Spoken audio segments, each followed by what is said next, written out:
Please کوئی مجھے بچائے۔ لیکن عباد اوپر کی سیڑھیاں چڑھ چکا تھا۔ اس کی والدہ کو ویسے بھی گھٹنوں کی تکلیف کا مسئلہ تھا، وہ سیڑھیاں نہیں چڑھ سکتی تھی۔ وہ اسے آوازیں دے رہی تھی کہ عباد تم غلط کر رہے ہو، لیکن وہ رکا نہیں۔ اپنے کمرے کا دروازہ پاؤں سے اس نے کھولا تھا کیونکہ لاک نہیں تھا۔ جیسے ہی اس نے پیر مارا دروازہ کھل گیا۔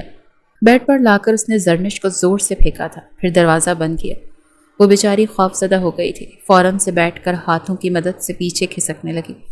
پاؤں بے جان تھے اور اسے اس بات کا احساس ہو رہا تھا کہ اگر اٹھ کے کھڑی ہو سکتی تو اپنا بچاؤ کرتے ہوئے کمرے سے ضرور نکل جاتی۔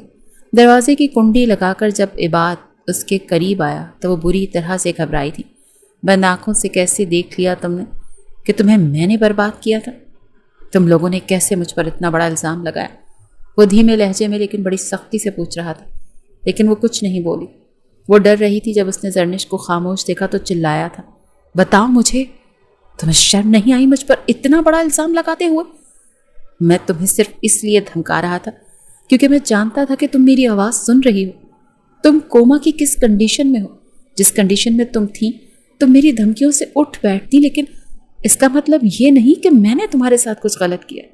تم نے اتنا واویلا مچایا کہ میری کسی نے بات تک نہیں سنی۔ لیکن پھر بھی میں میڈیکل ٹیسٹ کرواؤں گا اور تم پر یہ ثابت کروں گا کہ تمہارے ساتھ جو کچھ ہوا ہے وہ میں نے نہیں کیا، اور اس کے بعد تمہاری زندگی میں جہنم بنا کر رکھ دوں گا۔ تم نے مجھے بدنام کر کے رکھ دیا۔ میں ہاسپٹل میں کسی کو منہ دکھانے کے قابل نہیں رہا۔ نوکری چھوٹ گئی، کوئی ہاسپٹل مجھے کام کرنے کے لیے نہیں رکھے گا۔ تمہیں اندازہ ہے تم نے میرے ساتھ کیا کیا؟ وہ چلایا تھا۔ زرنش نے خوف سے آنکھیں بند کی، ٹپ ٹپ آنکھوں سے آنسو بہ رہے تھے۔ وہ کہنے لگا، میرا جی چاہ رہا ہے کہ میں تمہارا گلا دبا کر تمہیں جان سے مار ڈالوں۔ اچھا ہوتا تم ہوش میں ہی نہ آتی۔ اگر مجھے پتا ہوتا کہ تم ہوش میں آ کر میری زندگی کو برباد کر دو گی تو میں تمہیں زہر کا ٹیکا لگا دیتا۔ ابھی وہ اس سے بات کر ہی رہا تھا جب دروازے پر دستک ہوئی۔ عباد مبادہ دروازہ کھولو۔ بشرا بیگم بڑی مشکل سے سیڑھیاں چڑھ کر اوپر پہنچی تھی۔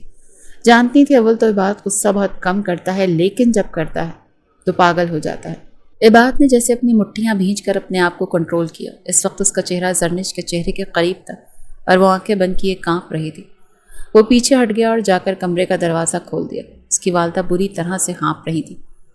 کیا کیا تم نے بچی کے ساتھ؟ بشرا بیگم فوراً سے زرنش کے پاس آئی تھی۔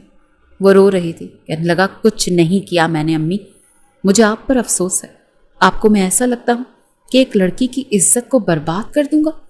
مجھے دوسروں کا افسوس نہیں، مجھے آپ پر افسوس ہے کہ آپ کو اپنے خون پر شک تھا یا پھر اپنی تربیت پر بھروسہ نہیں تھا۔ عباد کی آنکھوں میں بھی آنسو جھلملا رہے تھے۔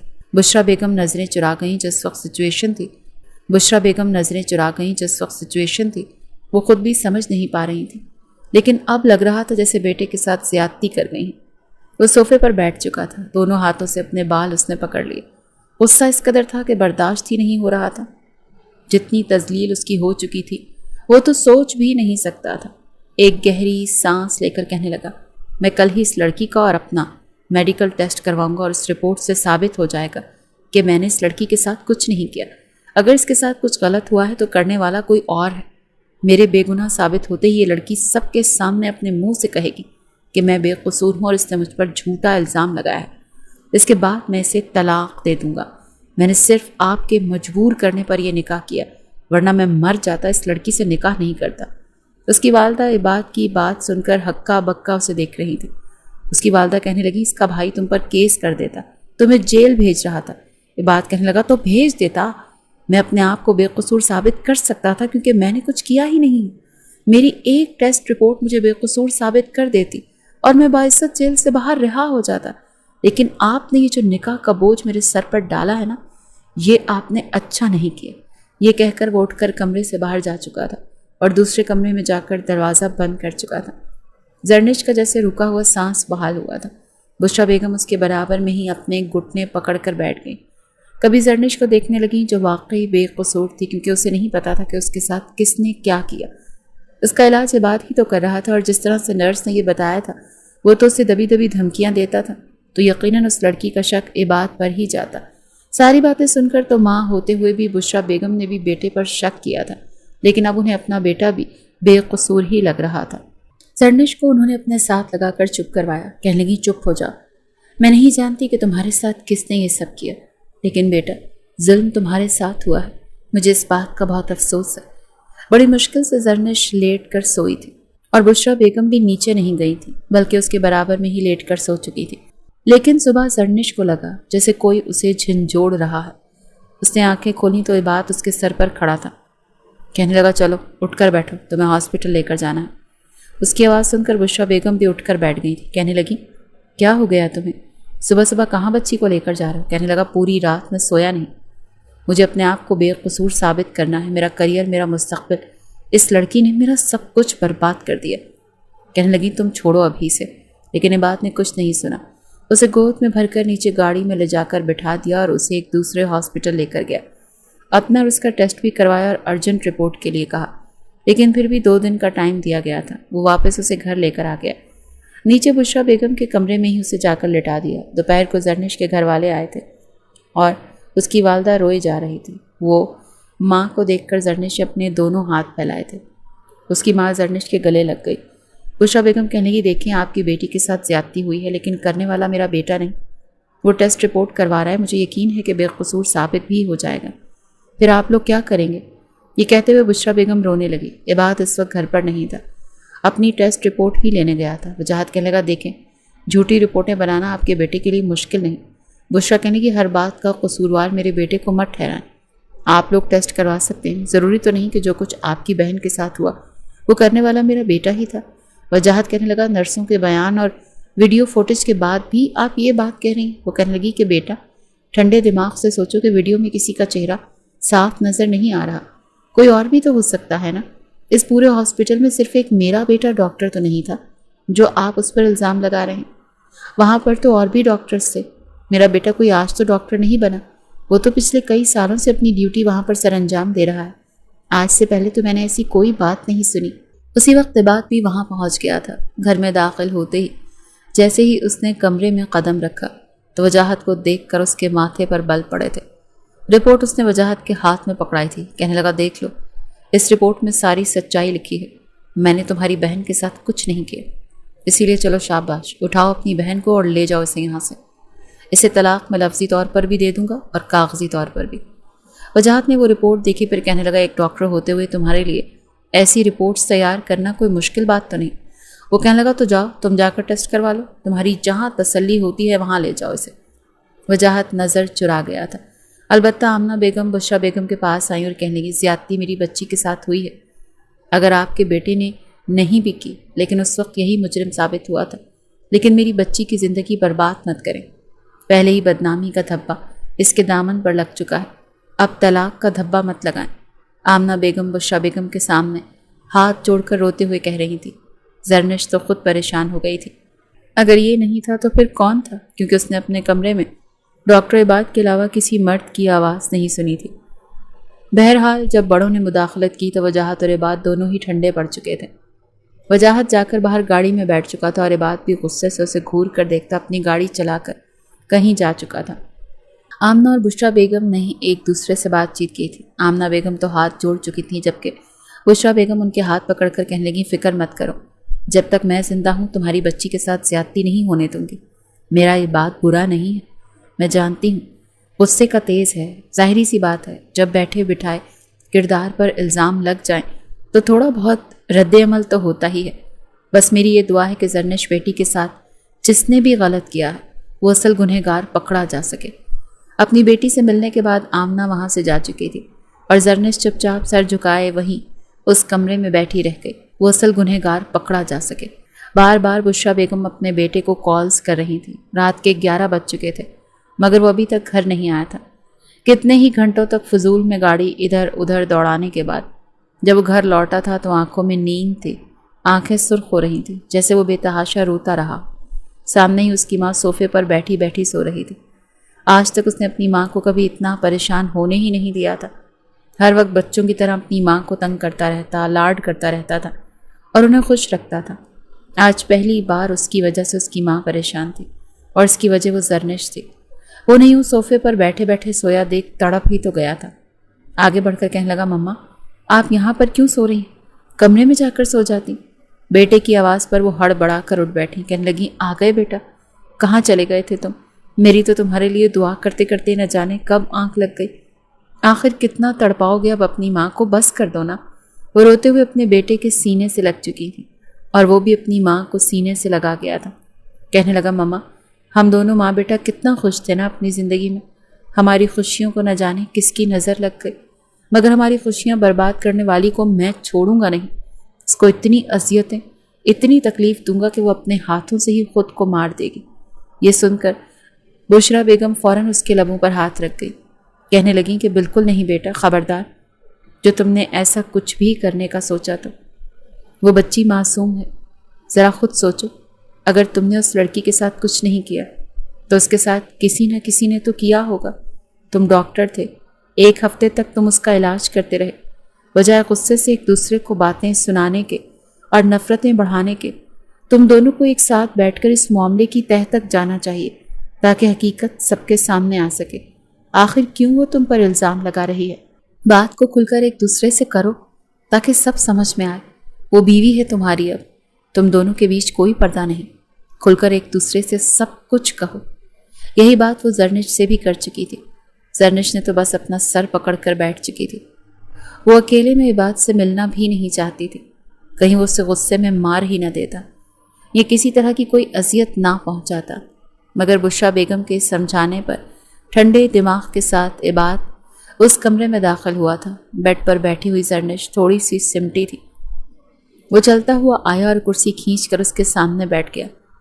اس کا جی تو چاہ رہا تھا کہ وہ اس لڑکی سے بات کرے، مگر پھر گہری سانس خارج کر کے کہنے لگا، تمہیں کیوں لگا کہ میں نے تمہارے ساتھ یہ سب کچھ کیا ہے؟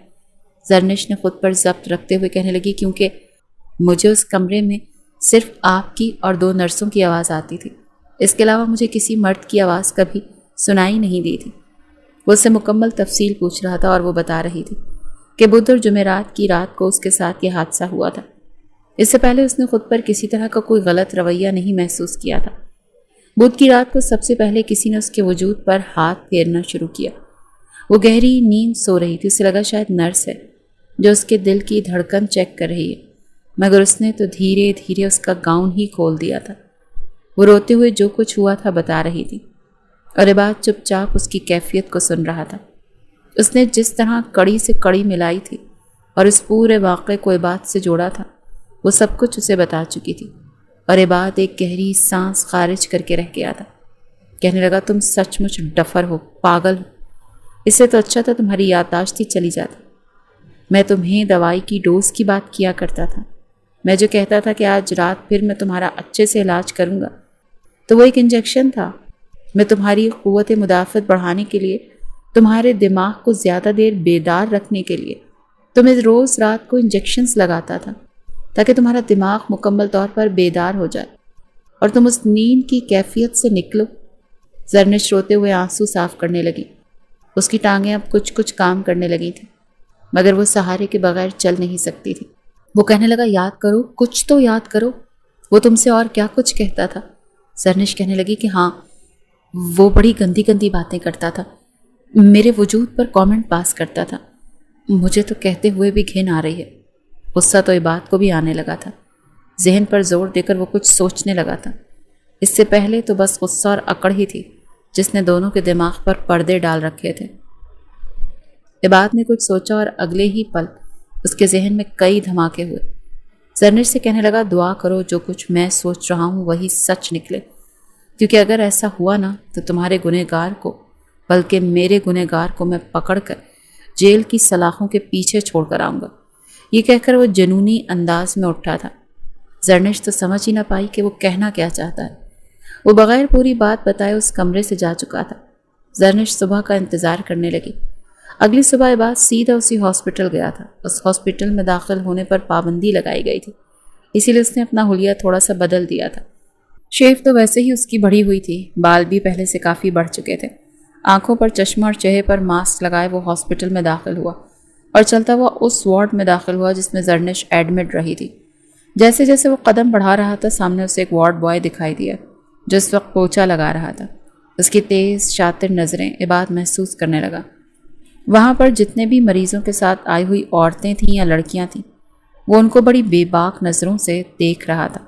ایک مرد ہی دوسرے مرد کی شاطر نظروں کا پیمانہ ناپ سکتا ہے۔ وہ اس وقت اس پر کڑی نظر رکھے ہوئے تھا۔ اس وارڈ کی صفائی یہی شخص کر رہا تھا۔ جب سے زرنش یہاں پر ایڈمٹ تھی پورا دن عباد اس پر نظر رکھے ہوئے تھا۔ جیسے شام ہوئی اس وارڈ میں رش کم ہوا تو عباد نے اسے دیکھا جب وہ بڑے ہی دھیان سے ایک کمرے میں داخل ہو چکا تھا۔ وہاں پر بھی ایک معصوم 13 سالہ لڑکی کو ایڈمٹ کیا گیا تھا جو کہ چھت پر کھیلتے ہوئے چھت سے گر چکی تھی اور دماغ میں خون جم چکا تھا۔ ابھی تک اس بچی کو ہوش نہیں آیا تھا۔ ڈاکٹر نے تو یہ بھی کہہ دیا تھا کہ بچی کے بچنے کے چانسز بہت کم ہیں، اگرچہ بچ بھی گئی تو زندہ لاش ہی رہے گی۔ اس کمرے میں پوچھا لگانے کے بہانے وہ داخل ہوا تھا اور آس پاس دیکھنے کے بعد اس نے بڑے ہی دھیان سے اس بچی کے وجود پر گستاخیاں کرنا شروع کر دیں۔ وہ بے باکی سے اپنا ہاتھ اس کے وجود پر پھیر رہا تھا اور دھیرے دھیرے اس کے گاؤن کو نیچے کرنا شروع کر دیا تھا۔ اس سے پہلے کہ وہ کچھ اور کرتا عباد اندر داخل ہو چکا تھا۔ اس وقت جس کمرے میں وہ لڑکی رکھی گئی تھی وہاں پر کیمرہ نصب نہیں تھا، مگر وہ اپنے موبائل میں مکمل واقعہ ریکارڈ کر چکا تھا۔ آگے بڑھ کر اس نے وارڈ بوائے کو گریبان سے پکڑ لیا اور مارنے لگا۔ وہاں پر لوگ اکٹھے ہو چکے تھے۔ ہاسپٹل کا باقی کا عملہ اور سینئر ڈاکٹر بھی آ چکے تھے۔ عباد کو وہاں پر دیکھ کر سوال کرنے لگے کہ تم یہاں پر کیا کر رہے ہو؟ مگر وہ وارڈ بوائے کو سب کے قدموں میں گرا چکا تھا اور ویڈیو دکھانے لگا کہ حقیقی مجرم میں نہیں، یہ دیکھیے اس نے تو معصوم بچی کو بھی نہیں بخشا، کیسی غلیظ حرکتیں کر رہا ہے۔ اس ہاسپٹل میں اگر کچھ غلط ہوا تھا تو وہ کرنے والا میں نہیں بلکہ یہ وارڈ بوائے تھا۔ وہ اس کو مکے پر مکے مار رہا تھا مگر وہ پھوٹ پھوٹ کر روتے ہوئے کہنے لگا کہ صاحب جی میں غریب آدمی ہوں، یہاں پر نوکری کرتا ہوں، یہاں پر آنے والی سب میری مائیں بہنیں بیٹیاں ہیں، میں تو بس اس بچی کے سر پر ہاتھ پھیر رہا تھا کہ کتنی پیاری بچی ہے، میں نے تو کچھ بھی غلط نہیں کیا۔ مگر تبھی وہاں پر ایک نرس آگے بڑھی تھی۔ ایک گہری سانس خارج کر کے کہنے لگی آج صبح جب میں اور میرے ساتھ موجود ساتھی نرس دوسرے وارڈ میں ایک بچی کے بیڈ کی چادر بدل رہے تھے تو ہم نے اس پر سرخ دھبے دیکھے تھے۔ وہ بچی تو محض 12 سال کی تھی۔ ہم کچھ سمجھ نہ پائے کہ یہ سب کچھ کیا ہے، مگر چیک کرنے پر یہ بات واضح ہوئی کہ اس بچی کے ساتھ بھی کسی نے غلط کیا ہے۔ فوراً اس وارڈ بوائے نے اس بچی کا DNA کیا گیا، جس کے بعد یہ رپورٹ سامنے آئی کہ یہ وارڈ بوائے تھا جس نے ایک معصوم بچی کے ساتھ رات کے اندھیرے میں غلط کیا تھا۔ اس کے بعد زرنش اور اس وارڈ بوائے کا بھی ٹیسٹ کیا گیا۔ جب ڈاکٹر نے وہ رپورٹ عباد کے ہاتھ میں دیتے ہوئے انتہائی شرمندگی سے کہا تھا، ہم معافی چاہتے ہیں عباد صاحب، آپ پر جھوٹے الزام لگائے گئے۔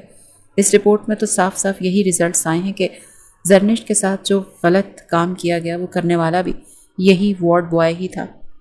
وہ سبھی لوگ جو ڈاکٹر عباد پر جملے کس رہے تھے وہ شرمندہ سے ہو چکے تھے اور اس وارڈ بوائے کو پکڑ کر اس کی اچھی خاصی درگت بھی بنا دی گئی تھی۔ عباد غصے سے گھر آیا اور زرنش کو بھی ساتھ لے کر گیا تھا۔ زرنش کے بھائی وجاہت کو بھی اس نے بلا لیا تھا اور کہا تھا کہ یہ ہے آپ لوگوں کا اصل مجرم۔ وجاہت نے تو اس کا منہ توڑ کر رکھ دیا تھا، 2 دانت بھی توڑ دیے تھے۔ وہاں پر پولیس بھی آ چکی تھی اور مکمل انویسٹیگیشن کرنے کے بعد اس وارڈ بوائے کو پکڑ لیا گیا تھا۔ جو بھی تھا بلا شبہ ڈاکٹر عباد کا کردار صاف ہو چکا تھا، مگر زرنش کی عزت تو یوں ہی تار تار ہو چکی تھی۔ وہ بے حد شرمندہ تھی۔ وجاہت بھی شرمندگی سے ڈاکٹر عباد سے معافی مانگنے لگا، مگر عباد پرسکون تھا۔ زرنش روتے ہوئے اپنے بھائی سے کہنے لگی کہ بھائی پلیز مجھے اپنے ساتھ لے جائیں، میں عباد کا سامنا نہیں کرنا چاہتی۔ مگر وجاہت کہنے لگا یہ کیا بے وقوفی ہے، وہ تمہارا شوہر ہے، الزام تم نے لگایا تھا، تم ہی عباد سے معافی مانگو گی اور اس کے بعد جو تمہارا اور عباد کا فیصلہ ہوا ہم وہ قبول کریں گے۔ پورے راستے وہ خاموش رہی تھی۔ عباد اسے لے کر گھر آ چکا تھا۔ گھر میں آتے ہی وہ روتے ہوئے اپنی ساس کے گلے سے لگ گئی اور کہنے لگی مجھے معاف کر دیں، میں نہیں جانتی تھی یہ سب کچھ کیسے ہوا، مگر میں نے آپ کے بیٹے پر غلط الزام لگایا جبکہ حقیقت میں گنہگار کوئی اور تھا۔ عباد پیچھے کھڑا سب کچھ سن رہا تھا۔ بشرا بیگم کی آنکھوں میں بھی آنسو آ گئے۔ اسے سینے سے لگا کر کہنے لگی بیٹا اچھا ہوا تمہارا مجرم کیفر کردار تک پہنچ گیا، کوئی بات نہیں، تمہارا مجرم پکڑا گیا اور نہ جانے کتنی لڑکیوں کی زندگی برباد ہونے سے بچ گئی۔ بس اتنا کافی ہے کہ وہ عباد کے سامنے بھی ہاتھ جوڑ کر معافی مانگ رہی تھی، جبکہ عباد کہنے لگا تم نے میرے ساتھ جو کچھ کیا میں اسے اتنی آسانی سے نہیں بھول سکتا، میری ریپوٹیشن خراب ہوئی ہے۔ زرنش رو رو کر یہی دعا کر رہی تھی، اس سے تو اچھا تھا کہ وہ اس کار ایکسیڈنٹ میں مر ہی جاتی، زندہ نہ بچتی۔ عباد کے سامنے اسے جی بھر کر شرمندگی محسوس ہو رہی تھی۔ اس رات وہ اس قدر ایموشنلی ڈسٹرب ہوئی کہ اس نے فیصلہ کر لیا کہ وہ اس گھر کی چھت سے کود کر اپنی جان دے دے گی۔ رات کا پہر تھا جب ڈپریشن کا شکار ہو کر وہ چھت پر گئی ٹھنڈی ہوا چل رہی تھی۔ وہ ریلنگ پر کھڑی تھی۔ نیچے دیکھنے پر اسے خوف محسوس ہو رہا تھا۔ وہ عباد کی ناراضگی اور شرمندگی کا مزید سامنا نہیں کر سکتی تھی۔ جیسے ہی اس نے ریلنگ سے چھلانگ لگانا چاہی تو تبھی کسی نے اس کی کمر پر ہاتھ رکھ کر بڑی مضبوطی سے اسے نیچے اتارا تھا۔ اسے باہوں میں بھر کر غصے سے دھاڑ کر کہنے لگا، پاگل ہو گئی ہو کیا تم؟ میں تمہیں ایک مصیبت سے نکالتا ہوں تو تم دوسرے میں اپنا سر منہ پھنسانا شروع کر دیتی ہو۔ یہ کیا پاگل پن تھا؟ عباد کو اپنے سامنے دیکھ کر وہ رونے لگی تھی۔ روتے ہوئے نیچے گر گئی۔ اس کے قدموں میں بیٹھ کر کہنے لگی، مجھے معاف کر دیں، میں اس شرمندگی کے ساتھ نہیں جی پا رہی۔ بتائیں میں ایسا کیا کروں کہ آپ مجھے معاف کر دیں؟ بے شک آپ مجھے ذلیل اور رسوا کر لیں، جو آپ کے دل میں آئے آپ کر لیں، لیکن میرے دل پر جو بوجھ ہے اسے کم کر دیں۔ میں مزید اس بوجھ کے سہارے نہیں جی سکتی۔ میں نے آپ کے ساتھ غلط کیا ہے، میری وجہ سے آپ کی زندگی برباد ہو گئی۔ وہ روئی جا رہی تھی اور عباد اسے روتا ہوا دیکھ رہا تھا۔ اس لڑکی کو اس قدر بے بس دیکھ کر اس کا دل بھی پگھلنے لگا تھا۔ کہنے لگا، رو لو، جتنا رونا ہے رو لو۔ جب رو رو کر تھک جاؤ گی نا تو پھر بتانا، تبھی میں تم سے بات کروں گا۔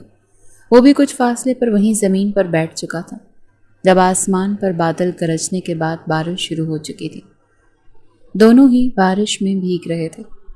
زرنش رو رو کر چپ ہو چکی تھی اور بھیگے ہوئے چہرے کے ساتھ عباد کو دیکھنے لگے، جو بڑی سرشار نظروں سے اسے دیکھ رہا تھا۔ کہنے لگا، نہیں نہیں، رو رو اور رو لو، جتنا رونا ہے رو لو، شاباش۔ تمہاری سنگت میں تو دیکھو بادل بھی رو رہے ہیں، لیکن مجھ سے یہ امید مت رکھنا کہ میں بھی رونا شروع کر دوں گا۔ وہ ہچکی باندھ کر کہنے لگی کہ آپ اب ایسے میرا مذاق تو نہ اڑائیں۔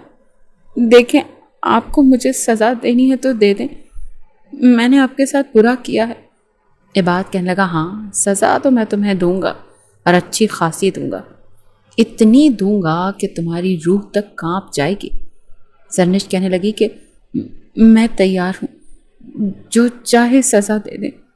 عباد نے فوراً اپنی آنکھیں مصنوعی حیرت سے پھیلائیں۔ کہنے لگا، پکا نا؟ بعد میں پھر انکار تو نہیں کرو گی کہ مجھے یہ سزا قبول نہیں ہے؟